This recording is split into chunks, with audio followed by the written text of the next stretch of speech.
Asmund and Signy. Long, long ago, in the days when fairies, witches, giants, and ogres still visited the earth, there lived a king who reigned over a great and beautiful country. He was married to a wife whom he loved dearly, and had two most promising children, a son called Asmund, and a daughter who was named Signy. The king and queen were very anxious to bring their children up well, and the young prince and princess were taught everything likely to make them clever and accomplished. They lived at home in their father's palace, and he spared no pains to make their lives happy. Prince Asmund dearly loved all outdoor sports and an open-air life from his earliest childhood, yet longed to live entirely in the forest close by. After many arguments and entreaties, he succeeded in persuading the king to give him two great oak trees of his very own. "Now," he said to his sister, "I will have the two trees hollowed out, and I will make them rooms and finish them so that I might be able to live in the forest." "Oh, Asmund," cried Signy, "what a wonderful idea! Do let me come too and live in one of your trees. I'll bring all my pretty things and ornaments, and the trees will be so near home we shall be quite safe in them." Asmund, who was extremely fond of his sister, readily consented, and they had had a very happy time together, carrying over all their pet treasures and Signy's jewels and other ornaments, and arranging them in the pretty little rooms inside the tree. Unfortunately, sadder days were to come. A war with another country broke out, and the king had led his army against their enemy. During his absence, the queen fell ill, and after lingering for some time, she died, to the great grief of her children. They made up their minds to live all together for a time in their trees, and for this purpose they had provisions enough stored up inside to last them a year.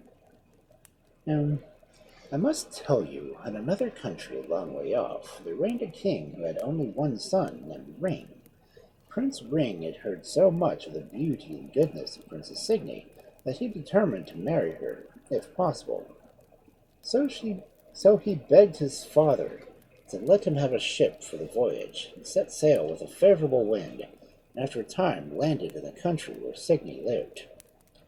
The prince lost no time in setting out for the royal palace, and on his way there he met such a wonderfully lovely woman that he felt he had never seen such beauty in all his life. He stopped her and at once asked who she was. "I am Signy, the king's daughter," was the reply. Then the prince inquired why she was wandering out by herself, and she told him that since her mother's death she was so sad that whilst her father was away, she preferred being alone. Ring was quite deceived by her, and never guessed that she was not Princess Signy at all, but a strong, gigantic, wicked witch bent on deceiving him under a beautiful shape. He confided to her that he had traveled a long way from his own country for her sake, having fallen in love with the accounts he had heard of her beauty. Yeah. And then he and there asked her to be his wife. The witch listened to all he said, and, much pleased, ended by accepting offer. But she begged him to return to his ship for a little while, as she wished to go some way further into the forest, promising to join him later on. Prince Ring did as she wished, and went back to the ship to wait, while she walked into the forest till she reached the two oak trees. Here she resumed her own gigantic shape, and tore up the trees by the threw one of them over her back, and clasped the other to her breasts, and carried them down to the shore, and waded outwards into the ship. She took care not to be noticed until she reached the ship, and directly got on board she once more changed to her former lovely appearance, and told the prince that her luggage was all now on board, and that they need wait for nothing else.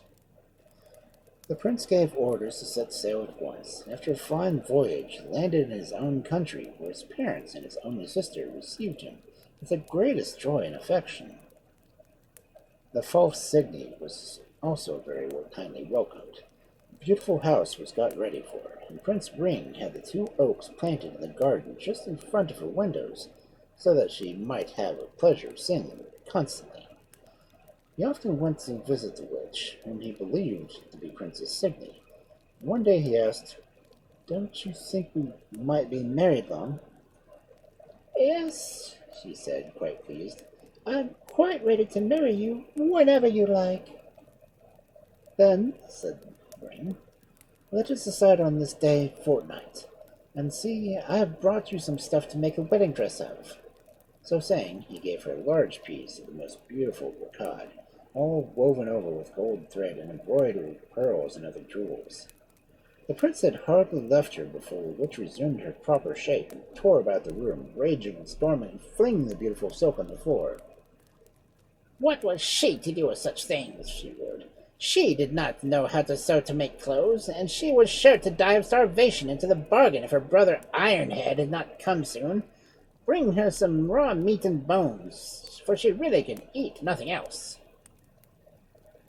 She was raving and roaring in a frantic manner. Part of the floor suddenly opened, and a huge giant rose up carrying a great chest of arms. The witch was enchanted at this sight, and eagerly helped her brother to set it down and open the chest, which was full of the ghastly food she had been longing for. The horrid pair set to greedily devouring it all, and when the chest was quite empty, the giant put it on his shoulder and disappeared as he had come, without leaving a trace of the visit. But his sister did not keep quiet for long, and tore and pulled at the rich brocade, as if she wanted to destroy it, stamping about and shouting angrily. Now, all this time, Prince Asmund and his sister sat in their trees just outside the window, and saw all that was going on. "Dear Signy," said Asmund, "do try to hold on to that piece of brocade and make clothes for yourself, for really we shall have no rest night or day with such noise." "I will try," said Signy. "It won't be an easy matter, but it's worthwhile taking some trouble to have a little peace." So she watched for an opportunity, and managed to carry off the brocade the first time the witch left her room. And then she set to work, cutting and sewing as best she could. By the end of 6 days she had turned it into an elegant robe with a long train and mantle. When it was finished, she climbed to the top of a tree and contrived to throw out the clothes to the table through the open window. How delighted the witch was when she found the clothes all finished. The next time Prince Ring came to see her, she gave to him and he paid her many compliments on her skillful work, after which he took leave of her in the most friendly manner. But he had scarcely left the house when the witch began to rage furiously as ever, and never stopped until her brother Ironhead reappeared. When Asmund saw all these wild doings from his tree, he felt he could no longer keep silence. He went to Prince Ring and said, "Do come with me and see the strange things that are happening in the new princess's room." The prince was not a little surprised, but he consented to hide himself with Asmund behind this paneling of the room, from where he could see all that went on through a little slit. The witch was raving and roaring as usual, and said to her brother, "Once I am married to the king's son, I shall be better off than now. I shall take care to have all the pack of courtiers put to death, and then I shall send for all my relations to come and live here instead. I fancy the giants will enjoy themselves as much with me and my husband."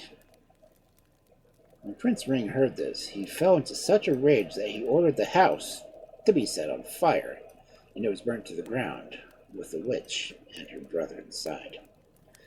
Asmund then told the prince about the 2 oak trees, and took him to see them. The prince was quite astonished at them, and at all their contents, but still more so at the extreme beauty of Signy. He fell in love with her at once, and entreated her to marry him, which, after a time, she consented to do. Asmund, on his side, asked for the hand of Prince Ring's sister, which was gladly granted him, and the double wedding was celebrated with great rejoicings. After this, Prince Asmund and his bride returned to his country to live with his father, the king. The 2 couples often met and lived happily for many years. And that is the end of the story.